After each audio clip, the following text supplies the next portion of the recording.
over the last number of years. We knew each other before, but Mark is the head of NATO, Mark Rutte, Secretary General of NATO, highly respected by everybody that knows him, but in particular the European countries. They have great reliance on him, and he's done a fantastic job. And we had a tremendous meeting, I guess it's about a month ago, and I think Mark will tell you that it was really perhaps more important the date of November 5th. That was the election day. Maybe that was the most important because we've made tremendous progress together. And one of the reasons that you're here today is to hear that we are very unhappy, I am, with Russia. But we'll discuss that maybe a different day. But we're very, very unhappy with them, and we're going to be doing very severe tariffs if we don't have a deal in 50 days. Tariffs at about 100%. You'd call them secondary tariffs. You know what that means.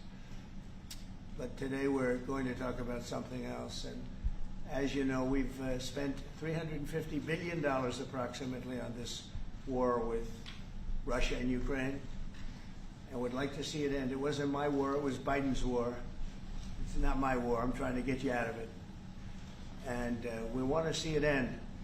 And I'm disappointed in President Putin because I thought we would have had a deal 2 months ago, but it doesn't seem to get there. So based on that, we're going to be doing secondary tariffs if we don't have a deal in 50 days. It's very simple. And they'll be at 100%. And that's the way it is. That can be more simple. It's just the way it is. I hope we don't have to do it. But regardless, we are going to be, we make the greatest military equipment in the world, whether it's missiles. You saw that recently in Iran, the way those planes, every single 14 bombs hit every target. Then you had the helicopters shoot a total of 30 bombs, 30 missiles, and they hit every single, Marco, is that right? Every single piece, every single target. And it was, I guess on a scale of 0 to 10, they say it was about a 15. That's how successful it was. That's how lethal it was, a word they like to use nowadays. But it was well-organized attack that people in this country wanted to do for 24 years. You know, when we had the pilots in last week, they were saying, "Sir, we've been practicing this for 24 years," meaning people, not them, but other people that are a little older now. But they too, and you were the one that let us do it. But we've been practicing it 3 to 4 times a year for 22, 24 years, because they always knew they had to stop Iran from doing what they were doing, which is trying to come up with a nuclear weapon, a nuclear bomb. And we did it very successfully. And we make the best equipment, the best missiles, the best of everything. The European nations know that. And we've made a deal today, and I'm going to have Mark speak about it, but we've made a deal today where we are going to be sending them weapons and they're going to be paying for them. The United States will not be having any payment made. We're not buying it, but we will manufacture it and they're going to be paying for it. Our last meeting of a month ago was very successful in that they agreed to 5%, which is more than $1 trillion a year, so they have a lot of money. And these are wealthy nations. They have a lot of money, and they want to do it. They feel very strongly about it, and we feel strongly about it, too. But we're in for a lot of money, and we don't want to do it anymore, and we can't.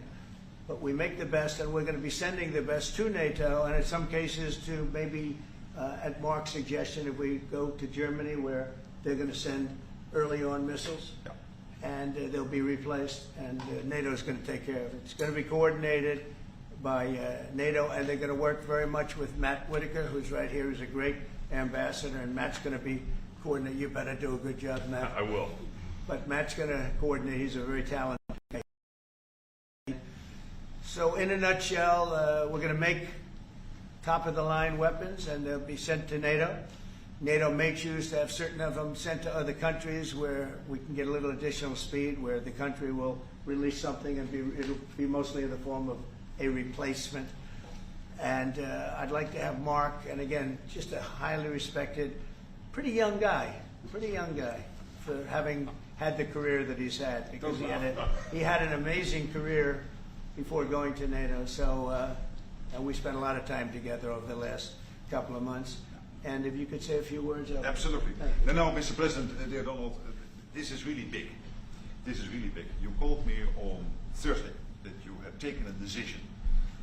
And the decision is that you want Ukraine what it needs to have to maintain, to be able to defend itself against Russia, but you do want the Europeans to pay for it, which is totally logical. And this is building on the tremendous success of the NATO summit. The 5%, but also the decision to keep Ukraine strong and the decision to increase our defense industrial production. So based on that, that was Europe stepping up. This is again Europeans stepping up. So I've been in contact with many countries. I can tell you that at this moment, Germany massively, but also Finland and Denmark and Sweden and Norway, the United Kingdom, the Netherlands, all want to be part of this. And this is only the first wave. There will be more. So what we will do is work through the NATO systems to make sure that we know what Ukrainians need, so that we can make packages. Hexet at the Pentagon in a way that, of course, the US will put on its stockpiles necessary to defend this country. That's absolutely clear. But it will mean that Ukraine can get its hands on really massive numbers of military equipment, both for air defense, but also missiles, ammunition, etc., etc. So if I was Vladimir Putin today and hear you speaking about what you were planning to do in 50 days, and this announcement, I would reconsider whether I should not take negotiations about Ukraine more seriously than I was doing at the moment, if I was Vladimir Putin. But when I'm Ukraine, I think this is really great news for that. So I really want to thank you for that. And it means the Europeans paying for it.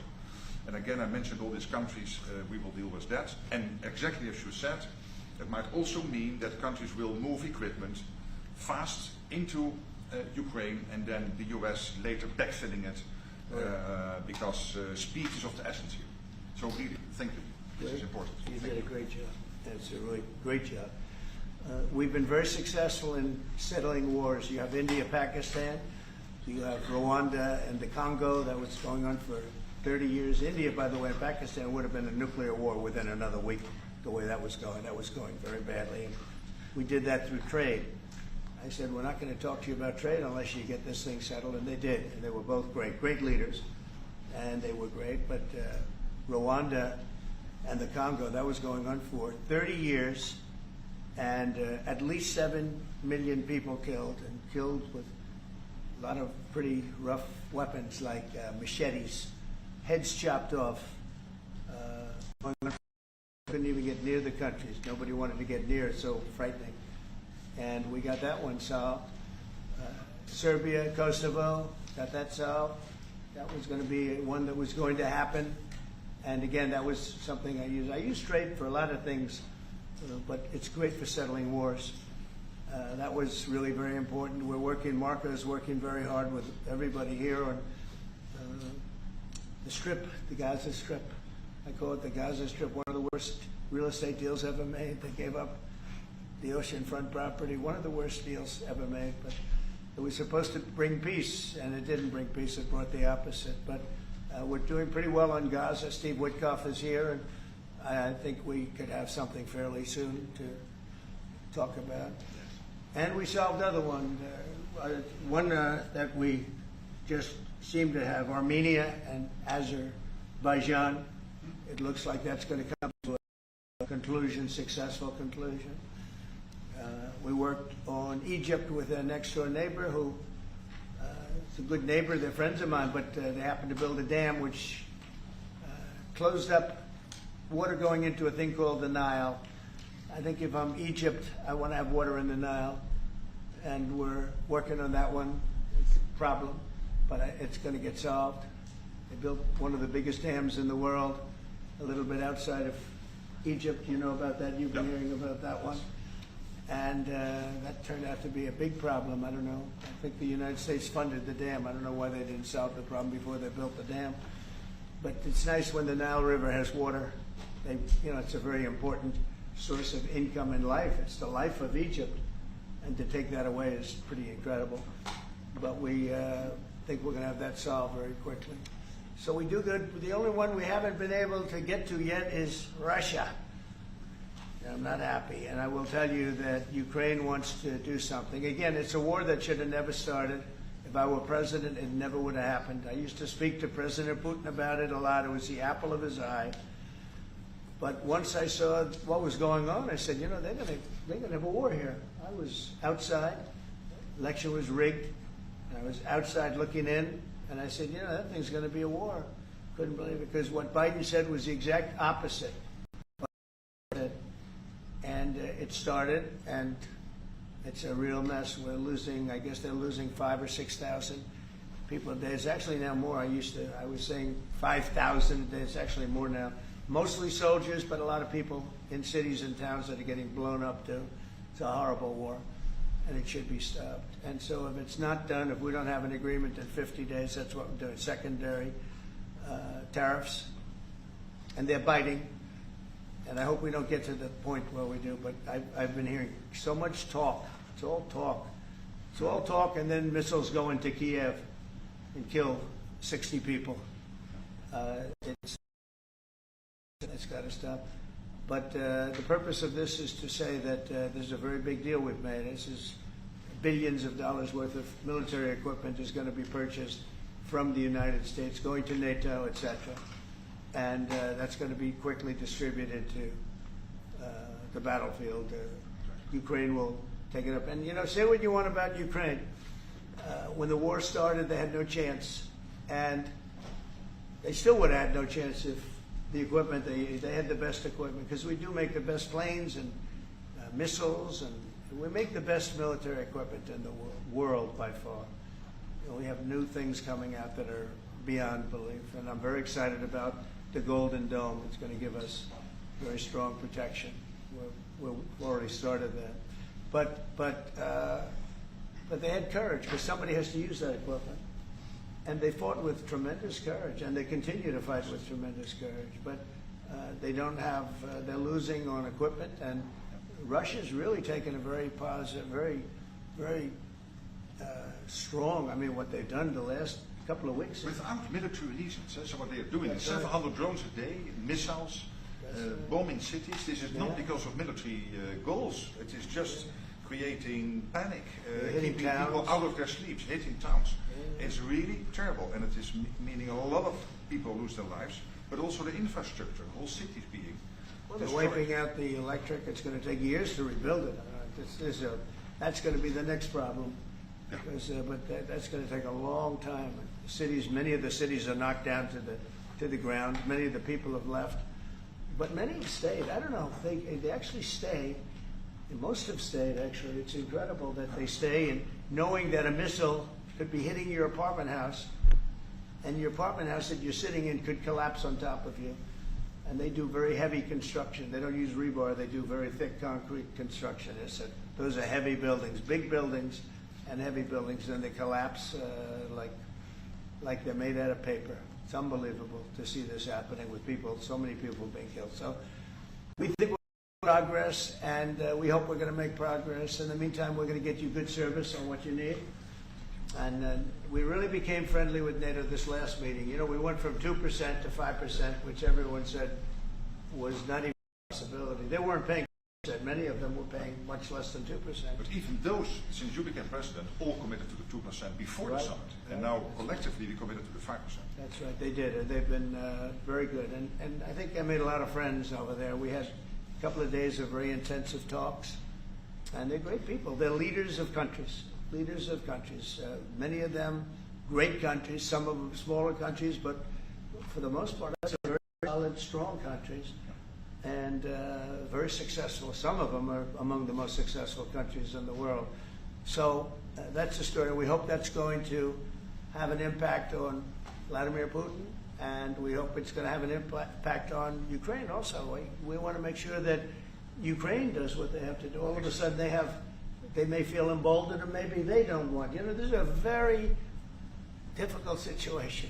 Ukraine wants a peace deal. I think so. And they will stay committed to that, there's no doubt. They want it. But the Russians have to become They have to continue to want it, though. Yeah, I agree. But you and I will make sure of that. All of a sudden they get no. You and I will make sure of that. We'll make sure. I feel confident that they will do what has to be done. Plus, we have certain parameters that both sides know.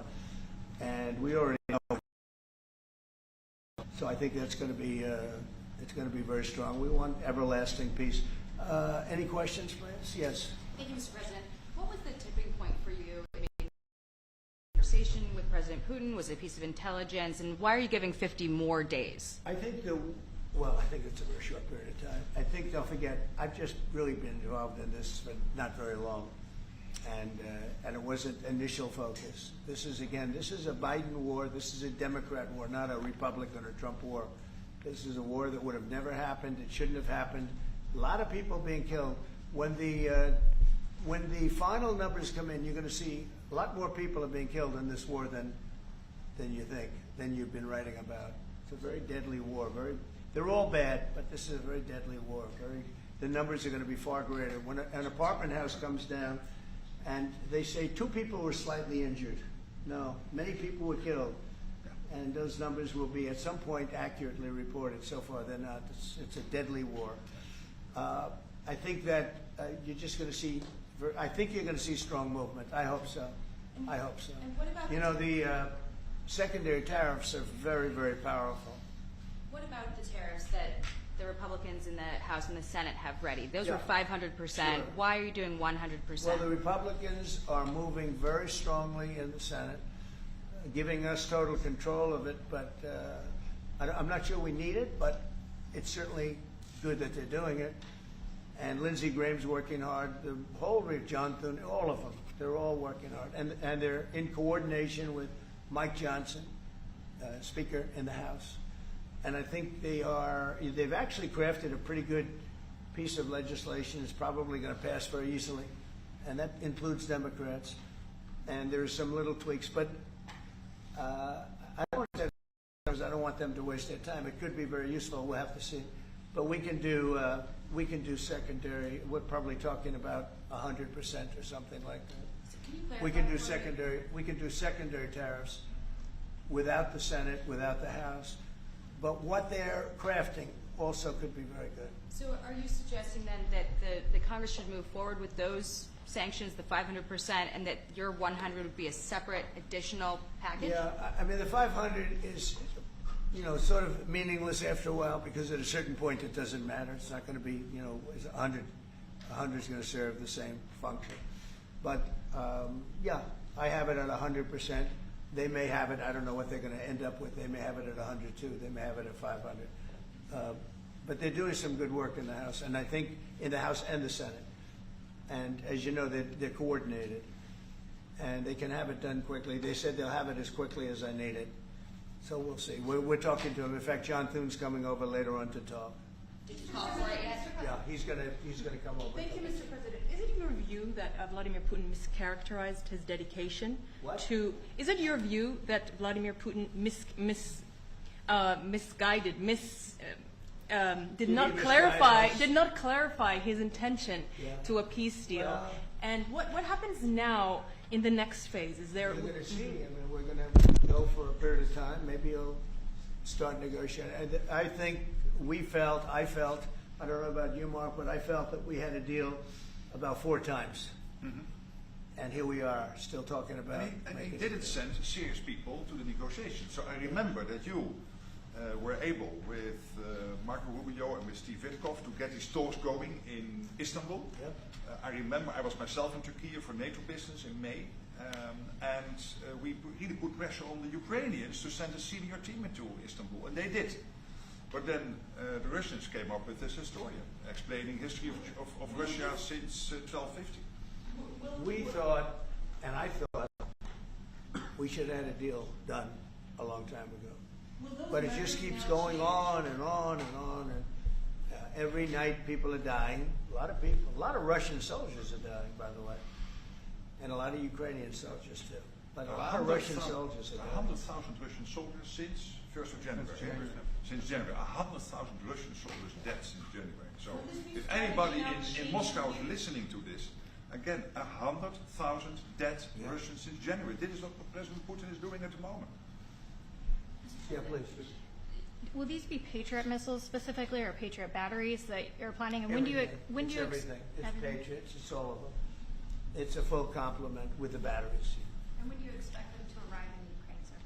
Well, we're going to have some come very soon, within days, actually. Because a couple of the countries that have Patriots are going to swap over, and will replace the Patriots with the ones they have, and Matt will coordinate with NATO. But so it's going to be, they're going to start arriving very soon. And this afternoon, Boris Pistorius, the German defense minister, is visiting Pete Hegseth, the Secretary of Defense, and we'll discuss also, I think, on this whole Patriot thing. Norway is involved, so that's on the Patriots, but this whole deal is also about missiles or ammunition, so it's broader than Patriots. We have one country that has 17 Patriots getting ready to be shipped. They're not going to need them for them. So we're going to work a deal where the 17 will go, or a big portion of the 17 will go to the war side. Mr. President.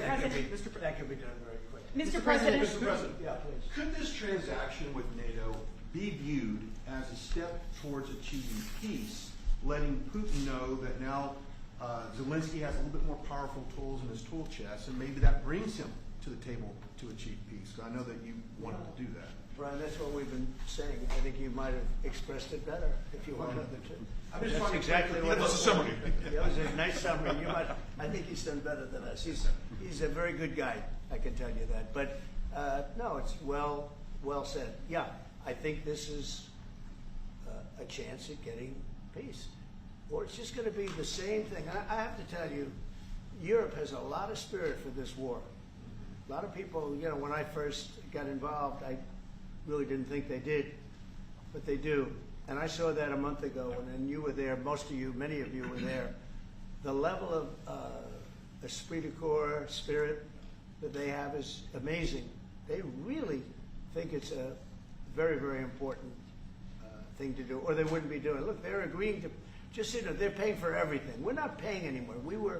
We have an ocean separating us. I said, we have a problem. We make the best stuff, but we can't keep doing this. And Biden should have done this years ago.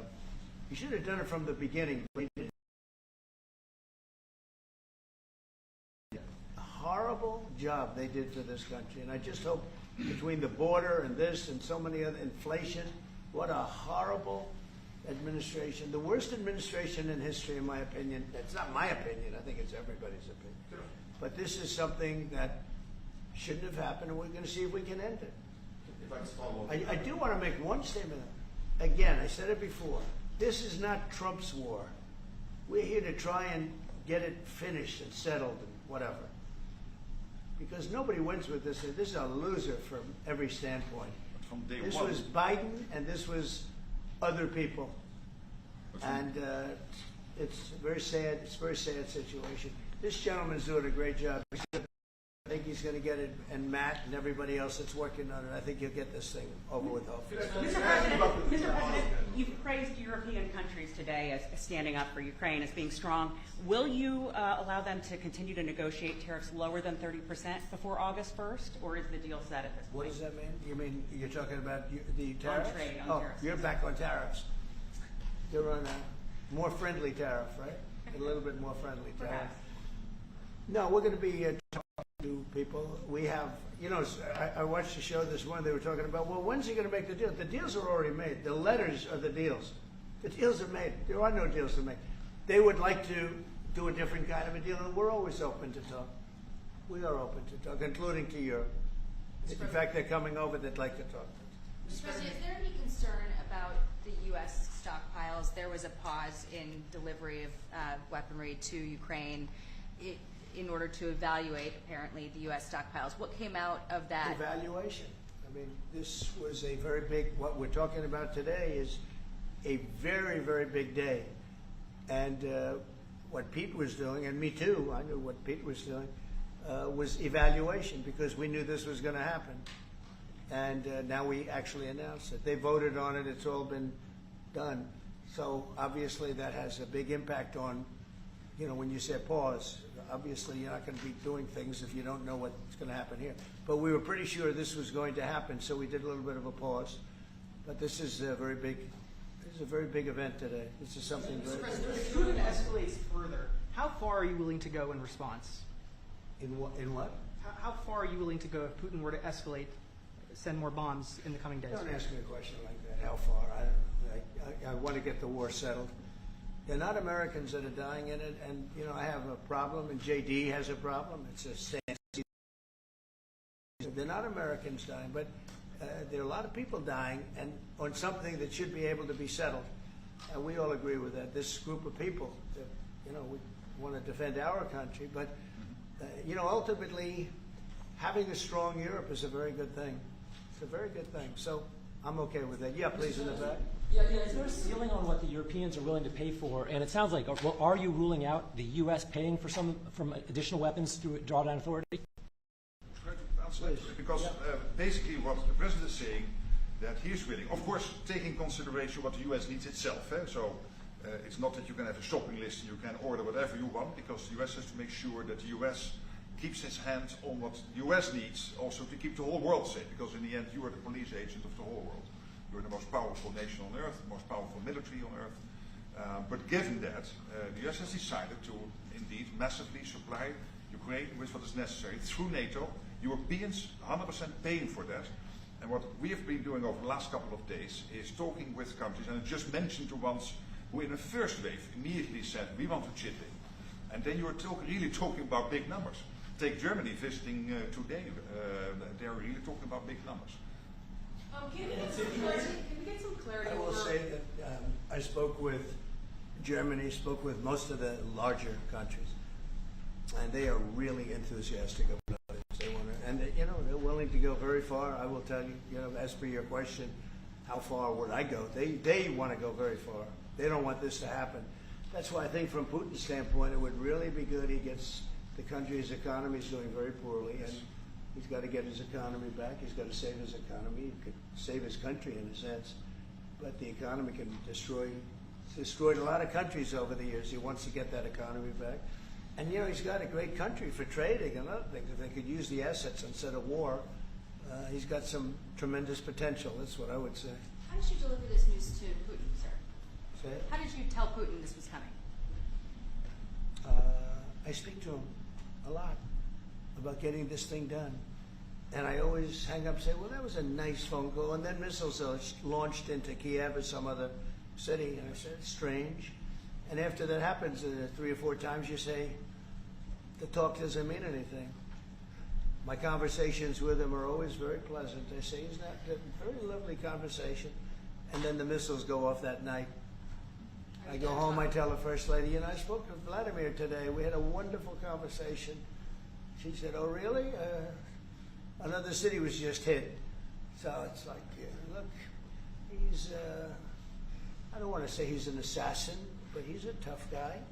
It's been proven over the years. He's fooled a lot of people. He fooled Bush. He fooled a lot of people. He fooled Clinton, Bush, Obama, Biden. He didn't fool me. But what I do say is that at a certain point, talk doesn't talk. It's got to be action. It's got to be results. And I hope he does it. It's potentially such a great country to be wasting so many people on this and the money. And look at what's happened to his economy. Look at what's happened. With the threat in 50 days, Yeah. the economy will be hit very hard. I mean, look, I hope he's going to do it. He knows the deal. He knows what a fair deal is. If there is such a thing as a fair deal, there's no winners here. This is a loser. This is a loser. And I dealt with him from the beginning. And it wouldn't have happened, but I will say Ukraine was the apple of his eye. We talk about it. It was the apple of his eye, but it wasn't going to happen. And he understood that. It wasn't going to happen. And then I noticed, after I was out, I noticed soldiers forming at the border. Yeah. And then I heard horrible, stupid the other side. And I said, they're really handling it very, very wrong. It's a shame. Yeah. Can I add one thing, and that is about President Trump, because you came in office in January. On the 12th of February, you had your first phone call with Putin. I think you did exactly what I hope you would do, that is breaking the deadlock. Starting the conversation, because you have to test him. I know Putin very well from the days when I was Prime Minister in the Netherlands. You have to test him. And you did this. And you really gave him a chance to be serious, to get to the table, to start negotiations. Steve Witkoff, Marco Rubio, we all tried to help you. But you've now come to a point where you say, well, hey. We actually thought we had probably 4 times the deal. Yeah. I I mean, you would have called and would said, Yeah. this looks good. Yeah. And then the deal wouldn't happen because bombs would be thrown out that night and you'd say, we're not making any deals. It was like... But it's you very- making the deadlock was crucial because you had to start that process, and you were the only one who was able to do that. I think we'll get it done. Do you think he's reasonable enough to negotiate an end to I think this? we're going to get it done. I think, look,